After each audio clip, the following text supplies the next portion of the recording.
오늘 또 그대의 최고의 날입니다.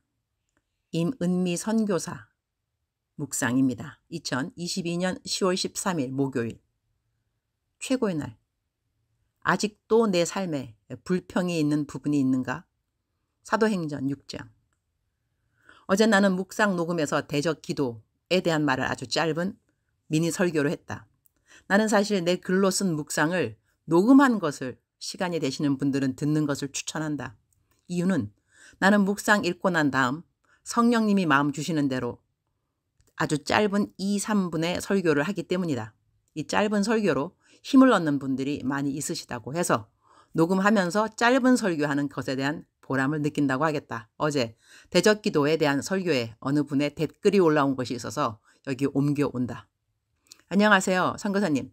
약 1년 전에 자기 연민에 빠지면서 힘든 시간을 보내고 이번에 또다시 자기 연민이 찾아온 것 같아 이 글과 묵상을 다시 보면서 오늘의 묵상을 들으며 진짜 할 수가 있는 말이 대적기도를 하는 것밖에 없어서 대적기도를 하였습니다. 우울의 영아, 우리 아버지에게서 떠나라. 폭력의 영아, 떠나라. 복수심의 영아, 떠나라. 살인의 영아, 떠나라. 계속 기도해야겠지만 대적기도가 이루어지는 것을 보고 너무 감사했습니다. 하나님은 위대하신 분이십니다. 감사합니다. 선교사님. 내가 언제인가 내 설교에 짜증의 영에 대한 이야기를 한 적이 있다. 내가 아프리카에서 아프리카 아이들 9명을 키웠다. 사실 몇 년씩 이어서 키운 아이들은 다 합해서 13명이 되는 것 같다. 어느 날 아들 녀석 중 이름이 여호수아, 조슈아라고 있는데 나에게 Mom, I love you 라는 말을 정말 진심 어린 표정과 목소리 톤으로 말해온 적이 있었다. 그냥 인사말이 아니라 정말 사랑의 고백이었는데 나는 그 아이의 고백을 들으면서 속으로 말했다. 이 녀석아, 내가 너를 키우면서 내 마음속으로 짜증의 영 물러가라. 이 횟수를 너가 알면 넌 까무라칠 거다. 흐흐. 나 케냐에서 교회 개척 5개 했다. 지금은 다 교회를 현지인 교육자들에게 넘겨주었는데 아마 거의 5년간인가 하는 매주 화요일 현지인 동역자들과 함께 교역자 회의를 했다. 화요일 아침에 만나 성경 공부하고 회의하고 점심같이 하고 오후에 기도회로 마치는 교역자 회의인데 이 회의를 하면서 내가 목소리를 높인 적이 아마 2번인가 있는 것 같다. 선교사님들께 물어보라. 흐흐흐. 현지인 동역자들과 일할 때 목소리 올라갈 일이 있는지 없는지. 흐흐흐. 내가 속으로 얼마나 자주 짜증의 영, 이분들을 무시하고자 하는 교만의 영, 떠나라 떠나라 떠나라 이 대적기도를 하면서 회의를 진행할 때가 한두 번이 아니었다고 하는 것. 내 성격이 좋아서가 아니다. 나는 내 마음속으로 엄청나게 자주 대적기도를 한다. 그래서 순간순간마다 화를 내지 않을 수 있었고 당황하지 않을 수 있었다고 하겠다. 다급한 일이 일어났을 때 마찬가지다. 속으로 방언기도, 대적기도, 하여튼 모조리 기도이다. 한 번은 손님이 한국에서 왔는데 둘이 같이 쇼핑몰에 있는 카페에 갔다가 내 가방을 도난당하였다. 가방이 없어졌다는 것을 안 순간 마음으로 방언기도 시작했다. 그리고는 식당 매니저에게 내 가방 도난당했으니 얼른 어떠한 조처를 해달라는 부탁을 드리고 가만히 앉아서 계속 방언 기도를 할 때 주님이 내 가방이 돌아올 것이니 걱정 말라고 하셨다. 그리고 20분가량 지나서 식당 매니저가 내 가방을 가져왔고 이것이 도난당한 가방이냐고 해서 그렇다고 했다. 속에 잃어버린 도큐먼트 있는지 검사해보라 해서 검사해보니 모든 것은 그대로 있었다. 나는 이러한 일들이 정말 많다. 모든 것은 기도의 힘이라고 하겠다. 묵상기도, 방언기도, 통성기도, 대적기도, 중보기도 모두 필요한 기도들인 것이다. 사도행전 6장 1절.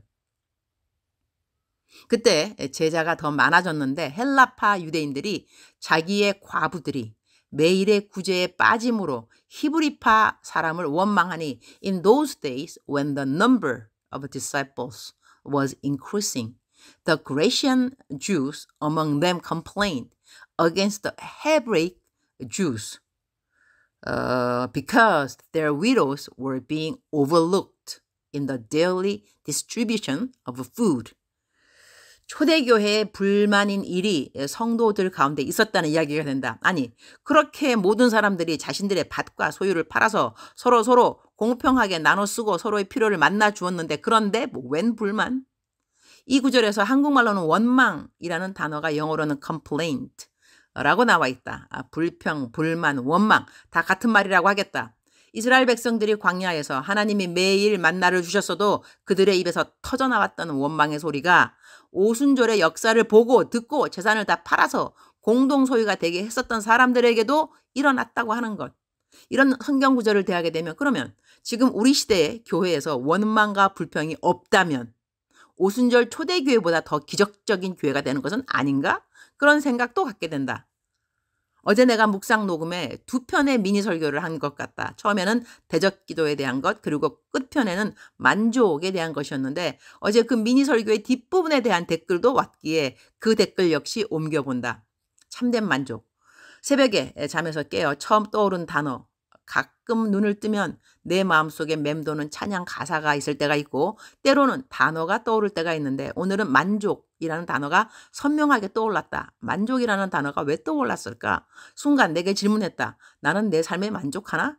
나는 특별한 거부감 없이 이 정도면 난 만족하다라는 마음이 들었다. 그런데 왜 하나님께서 새벽부터 만족이라는 단어를 떠오르게 하셨을까? 의문이 생겼다. 그리고 하루가 거의 지나갈 무렵 원래 매일 아침에 들었던 유니스 묵상을 아침에 바빠서 자세히 듣지 못한 것이 생각이 났다. 그래서 수요 예배 가는 길에 차에서 묵상을 남편과 듣다가 임은미 목사님께서 거의 마지막 부분에 만족이라는 영어 단어를 쓰시면서 만족에 대해서 줄줄이 말씀을 이어가셨다. 그때 나는 하나님이 내게 진정한 만족에 대해 말씀해 주시는 것 같았다.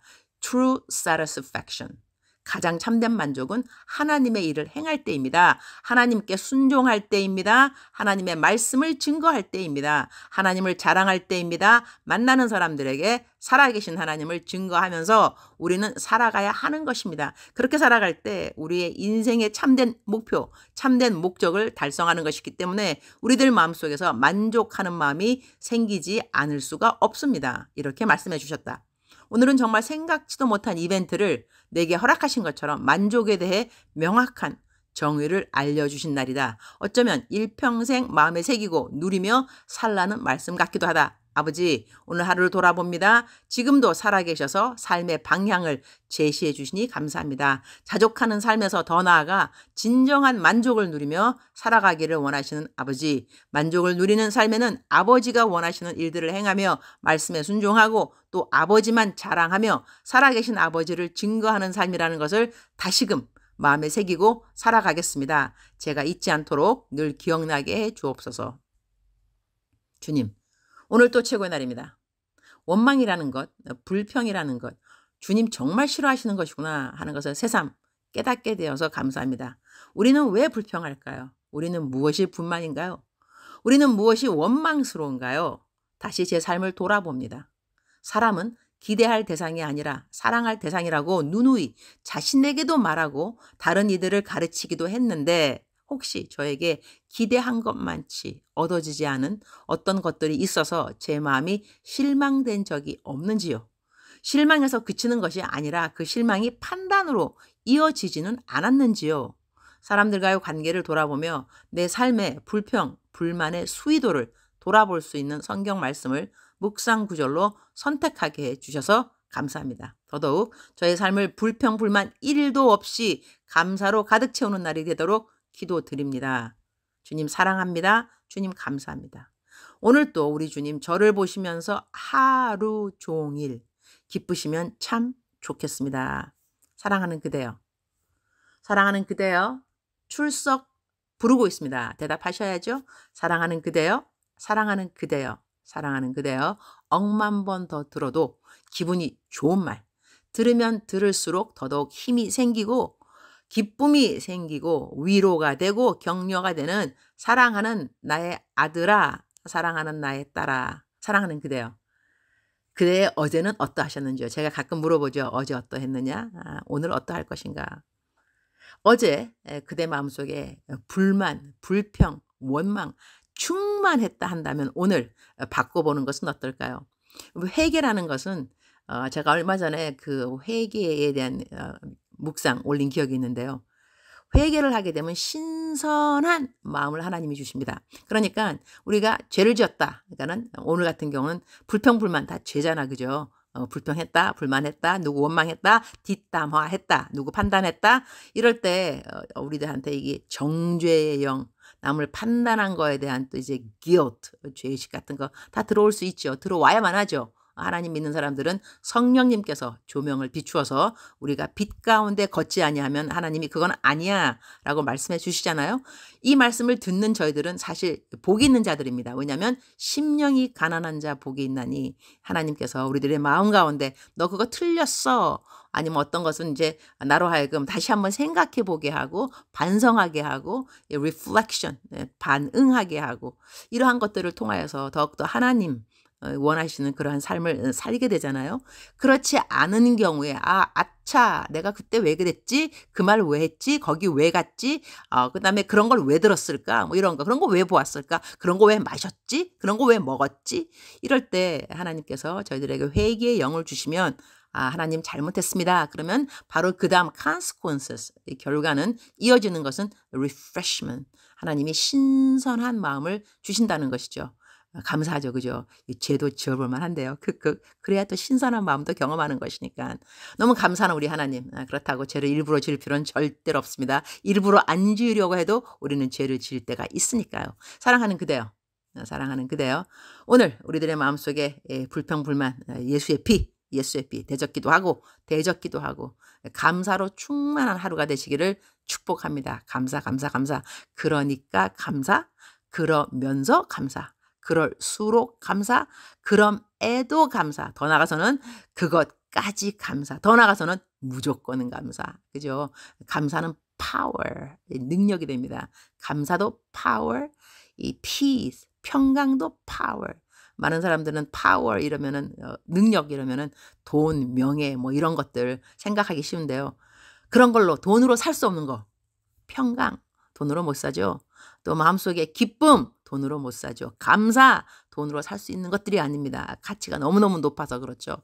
감사로 충만한 그대 되시기를 축복합니다. 사랑하는 그대여, you can do, you can do, you can do. 그대는 할 수 있습니다.